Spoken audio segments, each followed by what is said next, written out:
Greetings, wild and tame souls. I'm Lucinda Bach and White, and today we're going to talk about Kelsey's experience with domestic and feral cats. And this is a great story because it speaks to the difference between a pet and a wild animal, and cats in general are a bridge between those two worlds. Whereas dogs follow our rules, I mean, for the most part, they're supposed to follow our rules and behave. Cats, it's very hard to tame them. So they're a little bit of both. They'll stay within the confines of our house, but if you try to get a cat to sit or come when you call it, it's not always going to happen. So they're half wild and half tame, and a bridge between those two worlds and those two aspects of ourself. So here's what Kelsey wrote to me. I was so interested in your recent animal encounter video, I got to wondering and thinking about cats. I'm so curious why I keep collecting stray cats. I'm known in this area as a cat savior. When people find stray cats and don't know what to do with them, they bring them to me. I've lived in this place for 3 years now. I have 3 cats that live inside with me, and outside I have 5 cats I care for. I consider myself to be very feline. I feel very feline in my mannerisms. I'm fickle like a cat. I get bored easily. Pet me for 5 seconds and I'll move on.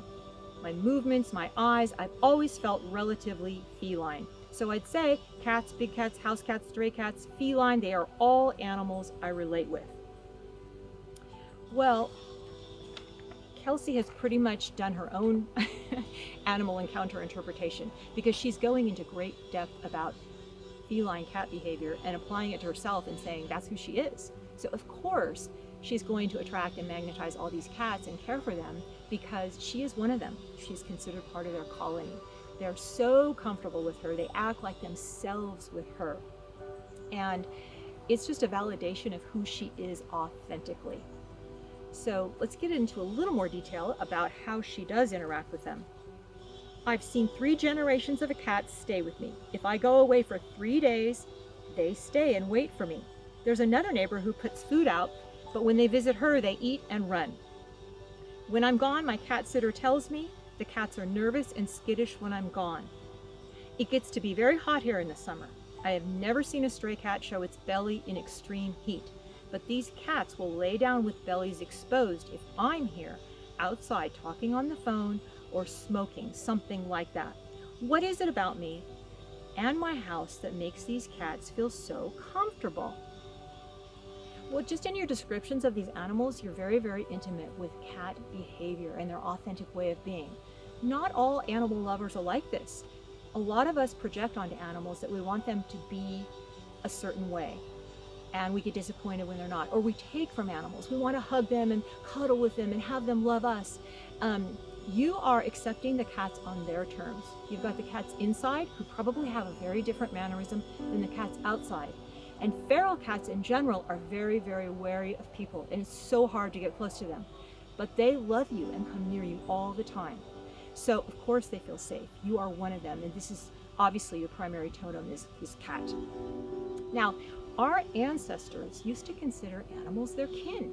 They lived and coexisted with animals all around them. So they were intimate with their behavior. They knew their behavior. That's you.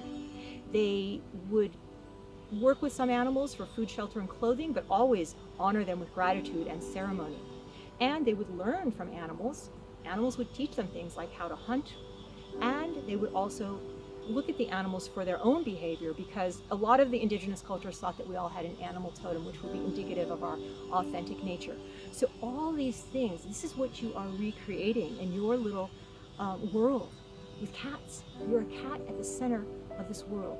They are your kin. You are hearkening back to the ancient indigenous ways that our ancestors lived. It is the natural state to coexist with nature and the animals. And it's such a beautiful thing.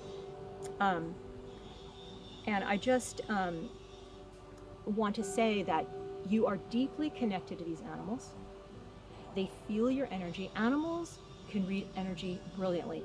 And most people are distracted or fearful or in a hurry and walking, and we emanate this big bubble of energy that meets animals well before our physical being. Animals can feel, see, and hear us coming energetically. And so these animals are reading your energy. They know you're feline. They know you're authentic. They know you care for them. And you even talked about how you can talk to these animals. You said, I talk to the cats and feel they listen. Sometimes mama will eat before the kids and I say, no, get your babies. And she will go get them. When they fight and hiss, I tell them not to hiss and they don't hiss anymore. A lot of little things like that. So there you have it. It's pretty simple.